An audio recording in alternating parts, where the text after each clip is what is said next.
Hello दोस्तों, आज हम मूवी एक्सप्लेन करने वाले हैं जिसका नाम है ए वतन मेरे वतन। दोस्तों, ये मूवी एक राष्ट्र फिल्म से बनी है जिसे देखकर आपको आज़ादी की पहले वाली लड़ाई याद आ जाएगी। So without any wasting time चलिए आते हैं अपने मेन थीम पे। दोस्तों, कहानी की शुरुआत होती है 1930 से, जहाँ पर एक आदमी बच्चे को पढ़ा रहे थे। जहाँ पे हम देखते हैं कि उस वक्त भारत में अंग्रेजों का बहुत बड़ा दबदबा बना हुआ था और अंग्रेजों का ही रूल और शासन था। लेकिन अब टीचर जो है बच्चों को वहाँ पर पढ़ा रहे थे और वहाँ पे हम देखते हैं कि टीचर जो है नमक द्वारा आंदोलन कहानी के बारे में टीचर पढ़ा रहे हैं बच्चों को। और फिर देखते हैं वहीं पे अंग्रेज के सैनिक आ जाते हैं और टीचर और बच्चों को तंग करने लगते हैं।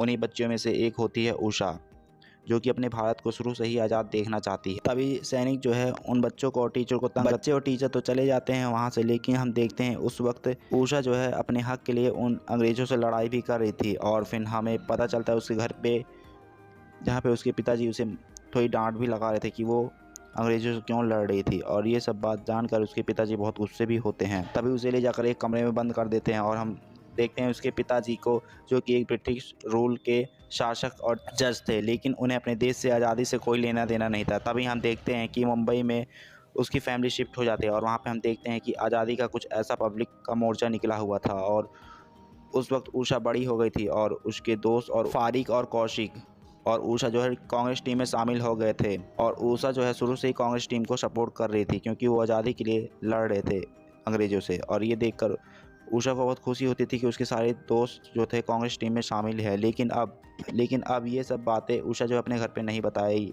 है। अगर ये बता देगी तो पिताजी शायद उसके गुस्सा होंगे, क्योंकि उसके पिताजी कांग्रेस लीडर से शायद गुस्सा होते हैं और नफरत भी करते हैं। अब एक दिन उषा और उसके दोस्त कहीं जा रहे थे, तभी उन्हें रास्ते में उसके दोस्त इंजीनियर का घर पड़ता है और देखते हैं कि उसमें से कुछ गाने और धुन की आवाज़ आ रही थी। तभी वो लोग उसके दरवाजे के पास जाते हैं और उसका जो इंजीनियर जो है उन लोगों को देखकर उन्हें घर के अंदर बुलाता है। तभी उषा की नज़र एक रेडियो ब्रॉडकास्टिंग पर जाती है और अपने इंजीनियर दोस्त से पूछती कि ये क्या है। तभी उसका दोस्त बताता है कि ये रेडियो अनाउंसमेंट ब्रॉडकास्टिंग है, जो कि पहले वर्ल्ड वॉर फर्स्ट में इसे यूज कर दिया जाता था और इसे किसी संदेश को पूरे देश में फैलाया जा सकता था और बताया भी जाता है। लेकिन अब इस ज़माने में इसे बंद कर दिया गया है। अब हम दूसरे सीन में देखते हैं जहाँ पे एक महात्मा गांधी का मीटिंग हो रहा था और फिर हम वहाँ पे देखते हैं कि उषा के साथ साथ उसके दोस्त भी थे और वहाँ पे कई सारे ब्रह्मचारी लड़के लड़कियाँ भी थी। और एक लड़की तो महात्मा गांधी से पूछती है कि क्या हमें ब्रह्मचार अपने आप से अपनाना चाहिए या फिर खुद हो जाना चाहिए। तभी महात्मा गांधी सरल भाषा में बोलते हैं, देखिए ये आपके ऊपर डिपेंड है, अगर आपकी इच्छा है तो होइए, नहीं तो कोई दिक्कत नहीं है। अब इधर देखते हैं कि उषा और वहाँ पे कई लड़कियाँ ब्रह्मचार अपना रहे थे, लेकिन उसका दोस्त कौशिक जो है ब्रह्मचार अपनाने के लिए हाथ नहीं उठाया। तभी उषा जो अपने दोस्त से कहीं ना कहीं नाराज़ हो जाती है और फिर हम देखते हैं जैसी उषा उस मीटिंग से बाहर आती है तैसी उसका कौशिक दोस्त बोलता है कि तुम्हें ऐसा नहीं करना चाहिए था, तुम्हें ब्रह्मचार अपनाना नहीं चाहिए था। तभी उषा बोलती है कि देखो, मुझे जो सही लगा मैंने किया, लेकिन अगर तुम भी करते तो मेरे को शायद अच्छा लगता, लेकिन कोई बात नहीं। अब फिर हमें उषा के पिताजी को कहीं ना कहीं पता चल जाता है कि उनकी बेटी कांग्रेस टीम में शामिल हो गई है। और तभी उसके पिताजी उससे पूछते हैं, लेकिन उषा जो है साफ मना कर देती कि मैं कांग्रेस टीम में शामिल नहीं हूँ। तभी उसके पिताजी इमोशनल होकर बोलते हैं, तू मेरी कसम खा कि तू कभी भी कांग्रेस टीम में शामिल नहीं होगी। तभी ऐसा ही कसम खाती है और फिर जैसे ही कसम खा के अपने कमरे में जाती है, उषा फूट फूट कर रोने लगती है, क्योंकि उसने ऑलरेडी कांग्रेस टीम में शामिल हो गई थी और झूठी कसम भी खा ली थी अपने पिताजी की। अब इधर हम दूसरे सीन में देखते हैं जहाँ गांधी जी के नेतृत्व में एक आंदोलन शुरू हुआ था। उस आंदोलन में उषा के साथ साथ सभी उसके सारे दोस्त भी थे। फिर हम देखते हैं अचानक से उस आंदोलन के दौरान गांधी जी को अरेस्ट कर लेते हैं ब्रिटिश के सैनिक और कांग्रेस लीडर को भी अरेस्ट कर लेते हैं। और फिर इधर आंदोलन बंद भी हो गया था, लेकिन हम इधर देखते हैं सब इधर प्रदर्शन भी कर रहे थे। लेकिन उषा के दोस्त और उषा खुद निराश हो गई था और उसके मन में एक ही आइडिया आ रहा था। वो कहती है कि 1857 में स्वतंत्रता संग्राम के दौरान हम इसलिए हार गए थे क्योंकि हमारे पास कोई अच्छा कम्युनिकेशन नहीं है, और अब वो वक्त आ गया है कि हमारे पास एक अच्छा रेडियो भी है और उससे हम उपयोग करके अपने भारत जोड़ो का आंदोलन शुरू कर सकते हैं। तभी वो अपने दोस्त इंजीनियर के पास जाती है और वो कहती है कि हमें इस रेडियो के जरिए पूरे भारत जोड़ो का आंदोलन शुरू करना है। तभी उसका दोस्त कहता है, अगर ये तुम्हें चाहिए तो तुम्हें कम से कम 4000 लाने होंगे। फिर उसके दोस्त उषा दोनों मिलकर पैसे जुटाने की कोशिश करते हैं, लेकिन जुटाने में दोनों लगभग 500 ही जुटा पाते हैं, बाकी पैसे कम पड़े थे। तभी उसकी दादी आती है और कहती हैं कि ये मेरे पास कुछ गहने हैं, इसे बेचकर तुम आसानी से 4000 मिल जाएंगे और तुम रेडियो भी खरीद लोगे। तभी वो रेडियो खरीद लेते हैं और फिर इंजीनियर उसका दोस्त शट भी कर देता है सही फ्रीक्वेंसी में।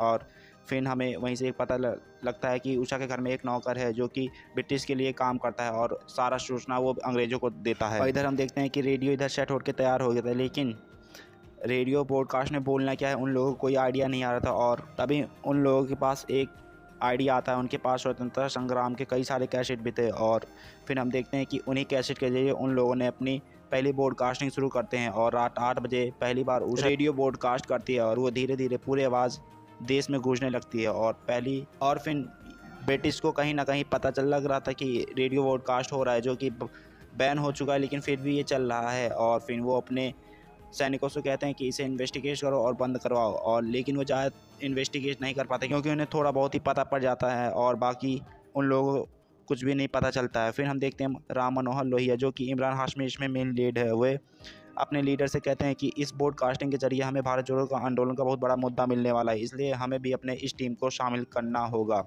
लेकिन अब इधर एक दिन हम देखते हैं कि एक बार रेडियो ब्रॉडकास्ट करके रात को जब उषा अपने घर आ रहे थे, उसके पिताजी घर बैठे उसका इंतजार ही कर रहे थे, और उसके पिताजी पूछते हैं कि तुम इतने देर रात तक कहाँ थी और क्या कर रही थी। तभी वो झूठ बोलती है कि मैं एक कोचिंग क्लास ज्वाइन की हूँ जो कि बहुत रात तक चलती है। तब उसके पिताजी उसे छोड़ देते हैं, लेकिन अगले दिन उसके पिताजी फिर उसका इंतज़ार कर रहे थे। लेकिन जब वो इस बार घर आ रही थी तो जिस कोचिंग सर का वो नाम बताई थी, दरअसल उसके पिताजी के साथ वहीं पे बात ही कर रहे थे, और फिर उसके पिताजी उसे देखकर बहुत गुस्सा करते हैं और कहते हैं तुम मेरे से क्यों झूठ बोली, और फिर उसे सच्चाई सब कुछ बताने के लिए कहते हैं। तभी वो सच्चाई बता देती है कि मैंने आपकी झूठी कसम खाई है और मैं कांग्रेस लीडर में शामिल भी हो चुकी हूँ, मैं एक रेडियो पॉडकास्ट भी करती हूँ। तभी उसके पिताजी गुस्से में जाकर उसे कमरे में बंद कर देते हैं, और अगली सुबह जब उसके पिताजी उसे कमरे में जाते हैं देखने तो उसे नहीं पाते हैं, क्योंकि वे रूम में थे ही नहीं, क्योंकि वे खिड़की तोड़कर भाग जाती है और एक खत लिख कर गई थी। कहती है उस खत में लिखा था कि पिताजी मैं आपसे बहुत प्यार करती हूँ, लेकिन उससे ज़्यादा मैं अपने देश से प्यार करती हूँ, लेकिन